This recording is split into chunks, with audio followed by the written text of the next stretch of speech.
Relájate, laica, quietecita, cierra los ojos, concéntrate y solo escucha mi voz. Estás sintiendo mucho sueño, no sientes ya la cola ni las pulgas, y ahora me va a obedecer todo lo que yo te diga. Vas a dejar de agarrar mi zapato para morderlo. Lo vas a ver con total indiferencia. Que siempre me dejas con las puras chanclas, chica. Bueno, cuando cuente hasta 3, va a despertar y no va a volver a morder mi zapato. 1, 2, 3. Laica, ven para acá, chica. Suelta ese zapato. Nah, no hay manera contigo. Mejor vamos a comenzar el podcast. ¿Pero qué me estás contando, chico? Este es el viejo Nacho, transmitiendo para todos. Sí, con su compañera laica, claro. Fíjate que quiero contarte la historia de una persona muy interesante. A lo mejor tú ya has escuchado sobre él porque es un nombre muy conocido, sobre quien se han escrito una barbaridad de libros y hay mucha información en el internet al respecto de él. Es un norteamericano llamado Edgar Cayce, que nació el 18 de marzo de 1877 en un pueblito a las afueras de Hopkinsville, Kentucky.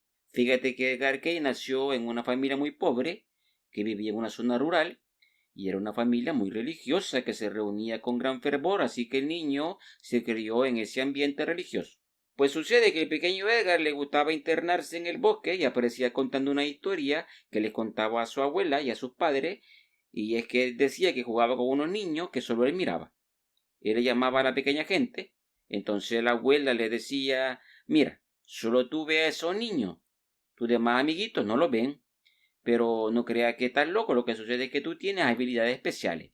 Entonces la familia de Edgar Cayce siempre trataron de darle al niño confianza para que él no se sintiera complejado porque él miraba lo que los demás niños no miraban. Claro, cuando alguien está pequeño no se da cuenta de que solo él tiene ciertas habilidades y se pregunta por qué mis amigos no ven a estos niños que solo yo puedo ver. Entonces decía Edgar Cayce que aparte de ver a estos niños, también veía a su abuelo, que ya había fallecido, y que su abuelo le contaba historias y luego él le contaba estas historias a su amiguito. Y contaba unas historias con nombres, personajes y nombres de lugares que eran muy interesantes y realistas, y los papás de los niños, cuando lo escuchaban, le preguntaban a los papás de Edgar, mire, ¿y este niño de dónde saca esta historia? ¿A dónde las ha leído? No, le decía el papá de Edgar, si el niño no ni siquiera sabe leer. Él se las inventa, tiene una gran imaginación la criatura, y se inventa estas historias para entretener a sus amiguitos. Entonces las demás personas empezaron a ver que el niño era especial, pero su abuela siempre procuró que el niño se sintiera seguro. Fíjate que su abuela, cuando ya estaba preparando la comida, le gritaba por la ventana, ¡Edgarcito! Porque así le decía de cariño, ¡vente niño que ya está la comida!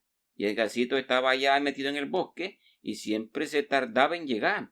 Así que la abuela le gritaba, Edgarcito, despide ya a Gasparín y sus amigos y te vienes a comer que ya se te enfría la comida, chico. Y la abuela una vez pues le contó al niño, fíjate, que tu abuelo tenía la habilidad de mover la cosa con la mente. De verdad, le decía el gasito, sí, fíjate que cuando yo estaba muy ocupada y estaba cocinando los frijoles, le decía a tu abuelo, mira, mueve los frijoles que se me van a quemar. Y estaba la olla de frijoles con la cuchara adentro y tu abuelo movía la cuchara solo con la mente, sin moverse de donde estaba. O cuando tú estabas dormido ahí en la hamaca y te empezaba a mover, yo le decía a tu abuelo, mira, mueve la hamaca para que no se despierte el niño. Y ya tu abuelo movía la hamaca solo con la mente, sin tocarla, imagínate tú. Entonces, como el niño se dio cuenta que su abuelo también tuvo ciertas habilidades, él creció sin ningún complejo. Y fíjate que a Gacito le gustaba mucho leer la Biblia en el bosque, y le fascinaba leer de esas historias de personas que le ayudan a otras personas, y entonces él decía, yo quiero ser así cuando sea grande, quiero ayudar a los demás. Entonces fíjate que cuando él tenía 13 años, su vida cambió para siempre. Era el año de 1890, tuvo un sueño, como una revelación, se le apareció una mujer que era como un ángel porque tenía alas y toda la cosa, y le dijo, mira Edgar, ¿sabes qué? Tus oraciones han sido escuchadas. Tú tienes que tener confianza en ti mismo y te vamos a ayudar a que tú ayudes a otras personas, a los enfermos y a los que sufren. Y cuando el niño despertó, él no sabía si había tenido una alucinación o un sueño. Pero fíjate que sucede que el niño era muy malo en la escuela y un día cuando el papá llegó a traerlo a la escuela le dijo a la maestra, fíjese que el Gasito va muy atrasado. Estamos en la clase deletreando y él no puede. Así que por favor ayúdenle en la casa, que estudie para que se ponga al día.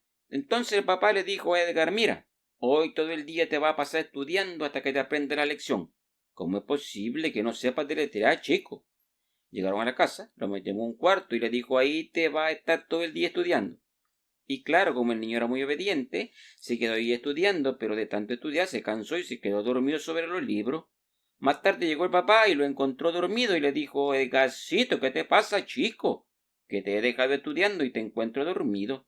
Y le dice el niño, no, papá, es que yo así estudio mejor. Pero ¿cómo va a ser eso? Que tú no estás estudiando, estás dormido sobre los libros. Que no, papá, que yo tengo mi método. Tú déjame que yo así estudio mejor. Yo ya me aprendí la lección. Y entonces papá agarra el libro y le dice, vamos a ver, ¿cómo deletreas tu pollito? Pollito. Pollito, le dice el niño. Muy bien. ¿Cómo deletreas tu gallina? Le dice. Gallina. Gallina. Muy bien, le dice papá. ¿Cómo deletreas patológico? Patologico. Patológico. Muy bien. Fíjate que yo la primera vez que escuché la palabra patológico, pensé que se trataba de un pato muy inteligente. Patológico, dije yo. Pero no, chico, patológico se refiere a algo que es relativo a las enfermedades. La cuestión fue que el papá se dio cuenta de que el niño había memorizado el libro estando dormido y que le preguntara lo que le preguntara, la criatura le respondía correctamente y le decía hasta el número de página en que estaba la lección. Entonces al siguiente día que fue a la escuela dejó a la maestra con la boca abierta, porque se había aprendido todas las lecciones, y el niño entonces hizo lo mismo con todos los demás libros, se quedaba dormida encima de ellos, y cuando despertaba ya se lo sabía todo de memoria, y pasó entonces de ser un estudiante mediocre a ser el primero de la clase. Yo cuando estaba pequeño, fíjate, hacía algo parecido. Me metía al cuarto y le decía a mi mamá, mamá, no me vaya a interrumpir, que voy a estar estudiando. Mi pobre mamá decía que hijo este que tengo más estudioso, este papá licenciado. Ay, mamá, qué equivocada estaba. Yo lo que hacía es que me quedaba dormido sobre los libros también, fíjate, pero a mí no se me quedaba nada. Lo único que pasó una vez fue que hacía mucho calor, me quedé dormido y sudando sobre un libro y la portada me quedó impresa en la frente. Eso fue lo más parecido a este fenómeno que le pasaba a Edgar Cayce que yo tuve. Lastimosamente, la pobreza en que vivía la familia no dio oportunidad a que el muchacho sacara ventaja de esta habilidad, ¿sabe? Edgar solo estudió hasta el 8º grado y luego tuvo que ponerse a trabajar en la granja para ayudar a la familia. Pero fíjate que él todavía estaba en la escuela cuando le pasó un incidente muy particular. Estaba él jugando béisbol con su amiguito, era un juego muy emocionante. Estaba con la base llena y lo tenían a él con la cuenta máxima, lo tenían con 3 bolas y 2 strikes, y entonces el pitcher le tira una pelota que le va para el cuerpo. Y él por esquivarla giró el cuerpo, pero la pelota le pegó en la espalda y le pegó tan fuerte que lo tumbó. Quedó él así lastimado, se retorció en el suelo, tuvieron que recogerlo y llevárselo para la casa. Lo pusieron en un sofá y el muchacho cansado y encima dolorido, pues claro, se quedó dormido y delante de su familia empezó a decir, así dormido, que por causa del golpe tenía un padecimiento en la columna y que necesitaba que le hicieran tal tratamiento, que lo sobaran de tal manera y que le prepararan una cataplasma de no sé qué cosa, y entonces la familia se quedó sorprendida, se miraban unos con otros y no entendían lo que pasaba porque el niño estaba supuestamente dormido. Bueno, luego se mudaron al pueblo de Hawkinsville y ya cuando Edgar tenía 18 años se enamoró de la muchacha más bonita del pueblo, según dicen, que se llamaba Gertrude Evans, quien fue el amor de su vida y se convertiría después en su esposa. En ese entonces él le propuso matrimonio, pero la muchacha era de buena familia y él era un pobre campesino. Pero los dos se reunían en la misma iglesia y los papás de la muchacha no es que no estuvieran de acuerdo, pero le dijeron, mira, fíjate que tú tienes que prepararte, tienes que ahorrar, tienes que tener tu cosa para casarte con mi hija. Cuando ya tengas tus cositas, entonces nosotros no tendremos ningún inconveniente en que te cases con la Gertrude. Entonces Edgar Cayce se puso a trabajar con su papá. Era el año de 1900. Empezaron a trabajar como agentes corredores de seguros viajeros. Pero sucede que Edgar, fíjate, cogió un resfriado y le dio una laringite muy severa que lo dejó imposibilitado para hablar. Entonces, claro, no podía hablar, no podía vender los seguros y tuvo que conseguir un trabajo de aprendiz de fotógrafo. Ahí no hablaba mucho, aparte le gustaba mucho la fotografía y después de 10 meses de tratamiento para la laringitis seguía sin poder hablar. Tenía así la voz que no se le normalizaba. Y entonces sucede que al pueblo llegó un hipnotizador de esos que hacen sus presentaciones a manera de espectáculo y llevaron a Edgar Cayce a ver el show. y el hipnotizador dijo que él podía curarlo, que con una sugestión que él hiciera hipnotizado, el muchacho iba a volver a hablar. Y ahí en el espectáculo subieron al muchacho y lo hipnotizaron y le dijo el hombre deja de estar ya con eso de que no puede hablar. Tú ahorita mismo vas a empezar a hablar. Y claro, cuando el muchacho despertó, habló normalmente y todas las personas ahí en el espectáculo se quedaron sorprendidas, aplaudieron y todo, pero el muchacho al poco rato volvió a perder la voz. Pero había otro hipnotizador que vivía ahí en el pueblo y que aparte era osteópata, que es algo así como un sobador, y se dio cuenta que Edgar Cayce había sido hipnotizado y había recuperado la voz, aunque sea por un momento. Y entonces dijo él, a lo mejor este muchacho, con una hipnosis más seria, puede recuperar la voz completamente. Y entonces le dijo a Edgar, mira, yo también soy hipnotizador y creo que puedo ayudarte a ti con ese problema que tienes, chico. ¿Qué opinas si llego a tu casa y te hago una sesión hipnótica para ver si te puedo curar? Y Edgar, pues, que ya estaba desesperado porque no recuperaba la voz, dijo, bueno, no tengo nada que perder. Está bien, pues, le dijo, llégate a la casa y veamos qué sucede. Esa fecha quedaría marcada en la vida de Edgar Cayce. Dijo que era un día que iba a recordar para siempre. Fue un 31 de marzo de 1901. El hipnotizador llegó a la casa y lo tumbó ahí en un sofá. Le dijo a la gente que se saliera y lo hipnotizó. Y le dijo que después que saliera de la hipnosis iba a hablar perfectamente. Pero cuál fue el asombro de Alain, que así se llamaba el hipnotizador, que cuando todavía estaba el muchacho ahí hipnotizado, de repente empezó a hablar y dijo, sí, tenemos el cuerpo, fíjate. Y empezó él a describir el padecimiento que tenía en su garganta y a recetar un tratamiento y medicamento para curarse. Alain lo escuchaba y no creía lo que estaba sucediendo porque él estaba consciente de que el muchacho estaba hipnotizado. Y en ese momento la garganta y el pecho de Cayce se pusieron rojos, de un rojo brillante, y el muchacho se incorporó y escupió sangre. Y luego de eso, pues Edgar se curó, pero luego volvió a perder la voz. Y entonces Alain lo volvía a hipnotizar y volvía a recuperar la voz. Y luego la volvía a perder, fíjate, era un problema. Y entonces fíjate que fue Alain a quien se le ocurrió que si este muchacho, estando en trance, se podía recetar a sí mismo, a lo mejor podía recetar y curar a otras personas enfermas. Y entonces le hizo esta propuesta a Edgar Cayce. Y como se trataba de ayudar a otra persona, Edgar Cayce aceptó. Y entonces hacen una prueba y llevan a una persona enferma y Alain hipnotiza a Edgar y este volvió a decir la misma frase. Sí, tenemos el cuerpo. Y empezó a diagnosticar a la persona. Dijo, esta persona tiene tal padecimiento y lo recomendable es que tome tal medicina, tal hierba, y propuso un tratamiento para curarla. Y asombrosamente esta persona se curó con lo que dijo Edgar Cayce. Y entonces empezaron a llegar muchas personas y Edgar las curaba. Pero fíjate que a él, después, esta situación empezó a darle un gran temor. Le daba una angustia, fíjate, porque él sabía que no era doctor, que no había estudiado más que el 8º grado, y qué tal, decía él, que si algún día yo receto algo así dormido y alguna persona se toma esta receta y se muere, no voy a poder yo llevar este cargo de conciencia, chico. Aparte que el proceso en sí le parecía algo extraño y desconocido, figúrate tú. Imagínate que tú puedes dormirte, sí, y de repente puedes hablar cosas y recetar el medicamento y a decir padecimiento, y el problema más serio, ¿sabe? Es que cuando despertaba Edgar Cayce no recordaba absolutamente nada, fíjate. Era una cuestión misteriosa y angustiante para el muchacho. Entonces, dijo él, algún día esto me va a meter en problemas, aparte que no me gusta esto que hago.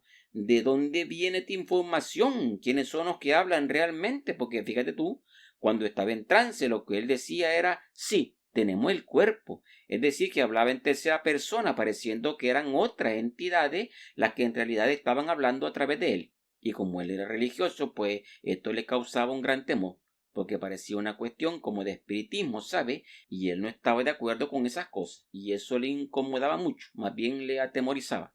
Así que surgió un trabajo muy lejos de ahí, como a 50 kilómetros del pueblito, pero él estaba tan angustiado que no dudó en aceptarlo, y se fue para ese lugar. Era un trabajo en una librería, y nada más llegar se unió a la iglesia local y empezó a dar clases dominicales, porque eso le fascinaba a él, dar clases a los niños. De hecho, leía la Biblia de manera casi enfermiza. Fíjate, se dice que leyó la Biblia una vez por año. La leyó más de 60 veces. Imagínate tú, leer la Biblia completica tantas veces. Yo he intentado leerla y no pasó de la parte esa en la que un ángel saca a Adán y Eva del jardín por andar comiendo frutos de un palo ajeno. La cuestión es que empezó el trabajo en la librería y de entrada se aprendió el catálogo completo de los libros con el método ese que tenía de dormirse encima de los textos. Y claro, eso fue muy conveniente porque las personas llegaban a buscar un libro y él ya sabía su ubicación exacta.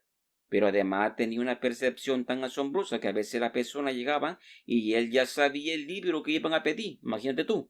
Llegaba una muchacha y le decía, sí, usted viene por Blancanieves y los 7 enanitos, ¿verdad? Pero usted cómo sabe, le decía la muchacha. No, es que ayer la vi con su novio y se ve que a usted le gustan los enanitos. Bueno, la cuestión es que en 1903 se casa con la Gertrude y viven en un pueblito lejos de Hopkinsville y de su fama de médico psíquico. Y puso su propio estudio fotográfico, pero en el pueblito rápido se dieron cuenta de sus habilidades psíquicas. Ya ves que en los pueblos la gente es muy comunicativa y siempre hay más de un chismoso que se encarga de difundir la información.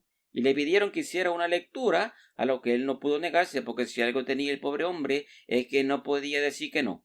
A la edad de 29 años le pidieron que mostrara sus habilidades a los médicos locales y diagnosticó correctamente a una niña que tenía fiebre tifoidea. Y los médicos, que lo que pretendían era desenmascararlo como un charlatán, mientras él estaba en trance le pincharon los dedos de los pies con una aguja, pero Edgar no reaccionaba para nada. Le hicieron cosquillitas así con plumitas en los dedos, pero él ni se movía. La cuestión fue que cuando él se despertó y se dio cuenta de lo que los médicos habían hecho con él, se indignó tanto que dijo que nunca más se iba a convertir en experimento de nadie. Y en su iglesia algunos estaban descontentos con estas habilidades que él tenía y lo acusaron de herejía. Decían que tenía pacto con el maligno, que sus procedimientos eran obras de Satán, que era un hijo de Lucifer, etcétera, etcétera. Aunque luego, claro, fue absuelto de todas estas acusaciones. Las cosas le fueron bien con su estudio fotográfico y abrió otro, pero en 1906 se quemó su estudio junto con unas obras que había recibido a consignación y quedó endeudado el pobre hombre.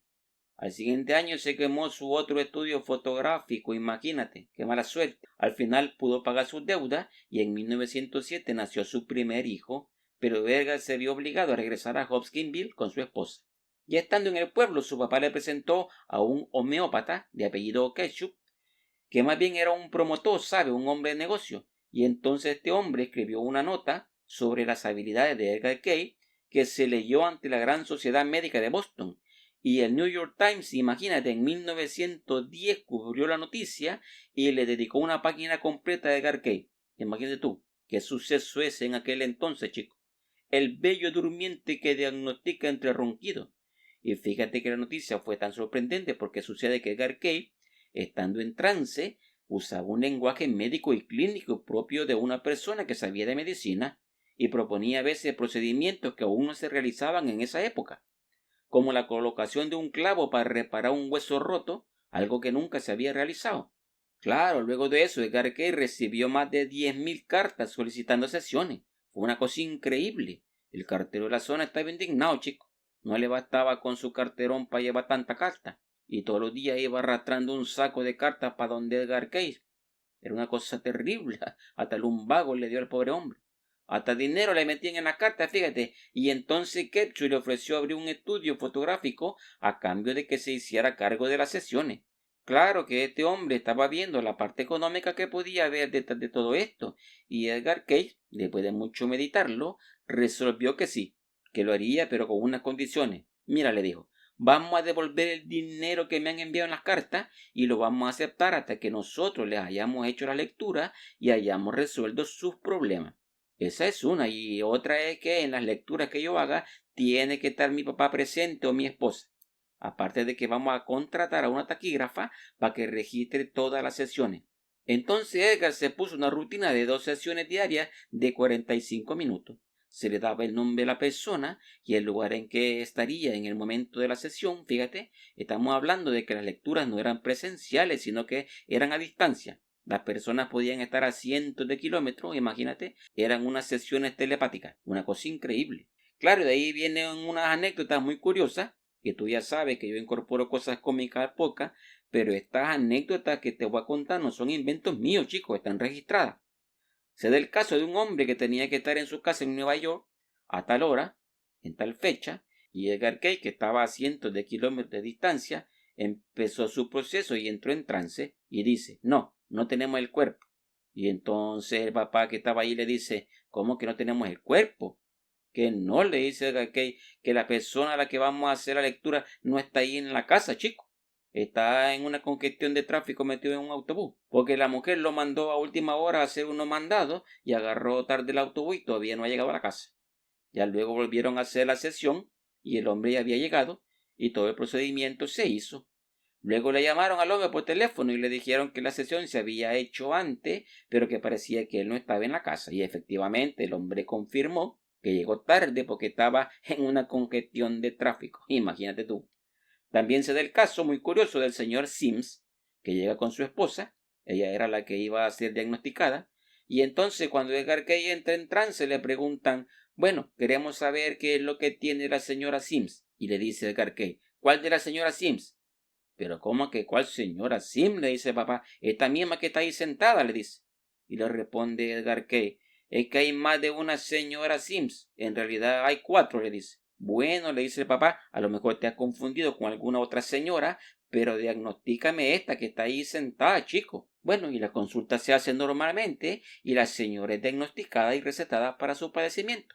Luego de la consulta, el señor Sims hace la confesión de que efectivamente había estado casado 3 veces anteriormente sin decírselo a su esposa. Fíjate, qué anécdota más curiosa. La cuestión es que Edgar Cay se da cuenta de que muchos de sus pacientes no siguen sus procedimientos. Entonces piensa que la única manera en que la gente realmente se cure es abriendo un hospital.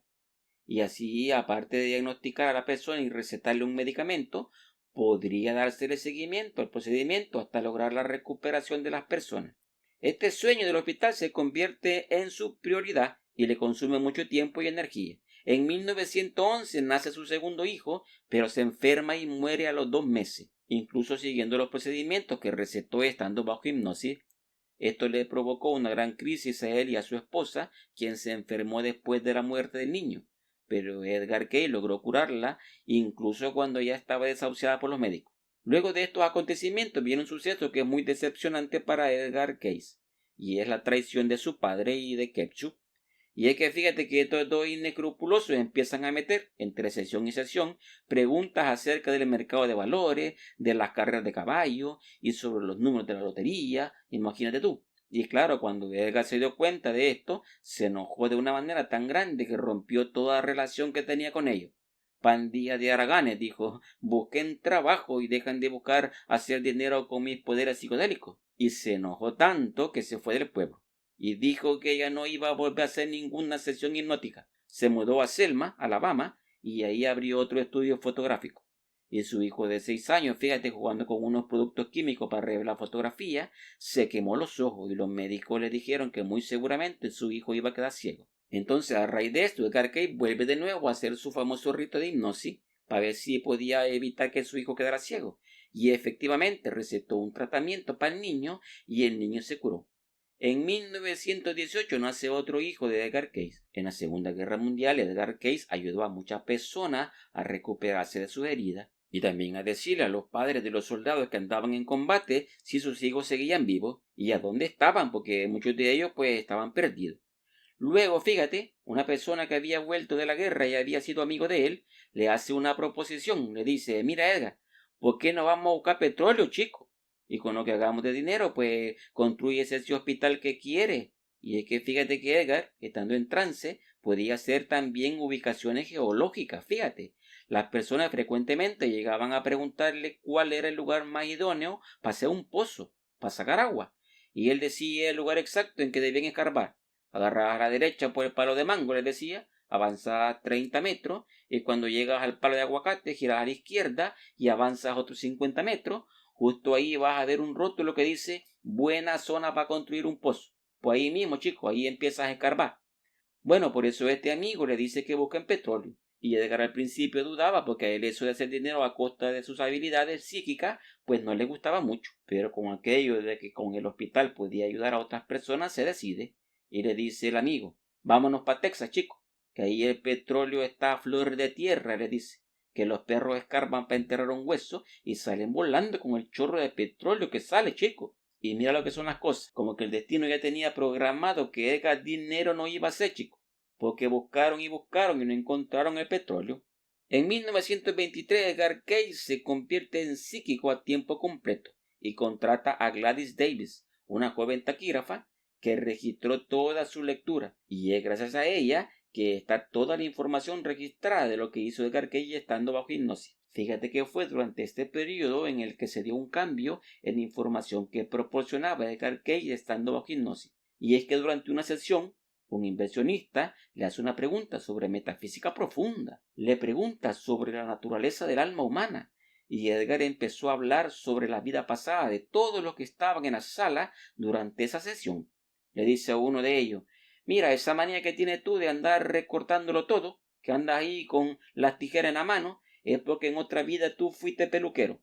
Y tú, le dice a otro, esa manía que tienes de que veas a personas fumando y le tiras y le apagas el puro, es porque tú en otra vida fuiste bombero.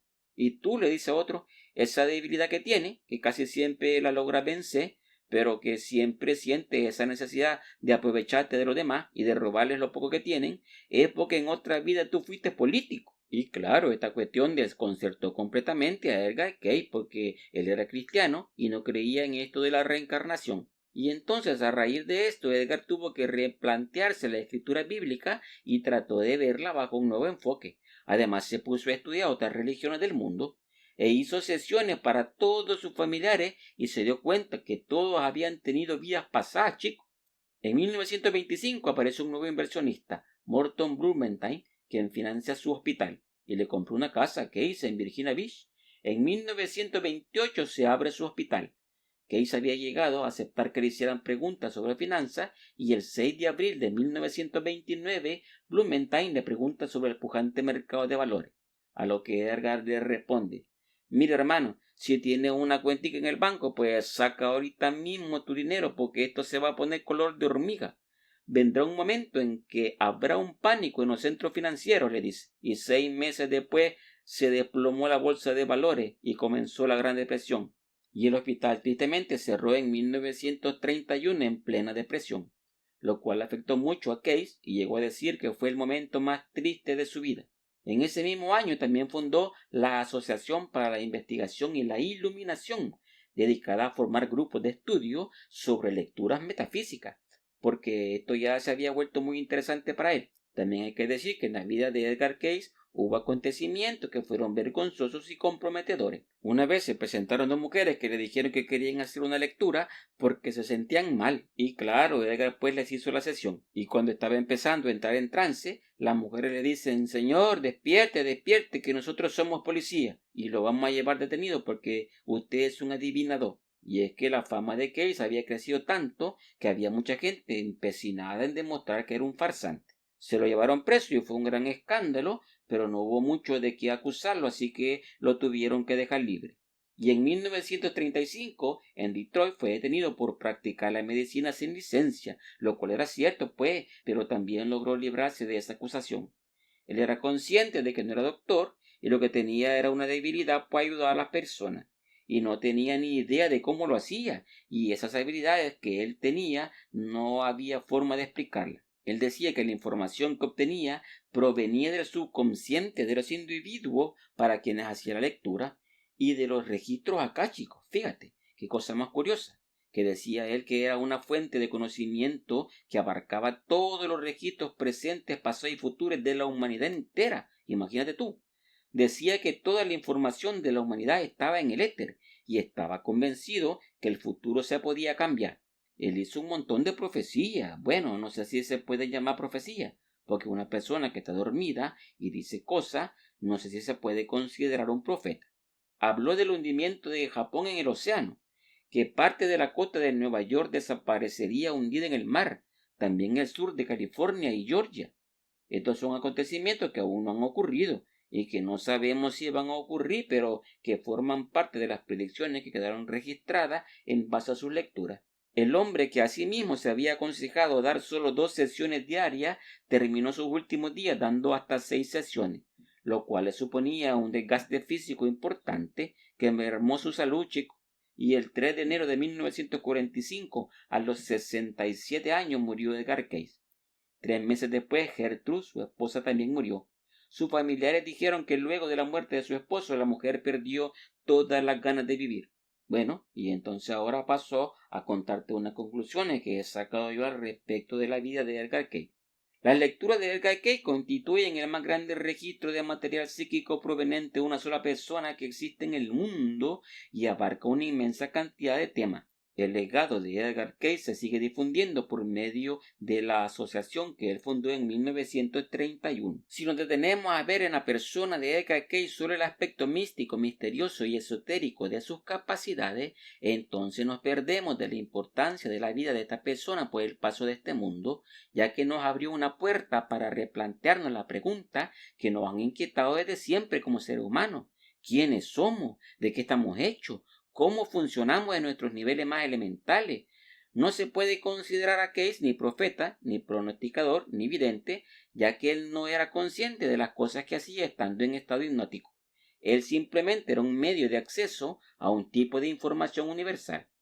Hay que dejar claro que Edgar Cayce se equivocó en muchas de sus lecturas, fue impreciso en muchas de ellas, pero considerando que hizo más de 14.000 chicos, con solo la mitad de ellas que hubiera sido exacta, es para considerar que hay un aspecto de nuestra naturaleza humana que tiene la capacidad de acceder a una fuente de información en la que el espacio y el tiempo son totalmente irrelevantes, que es evidente que hay una conciencia universal de la que todos formamos parte y a la que es posible acceder para ver acontecimientos en cualquier línea del tiempo.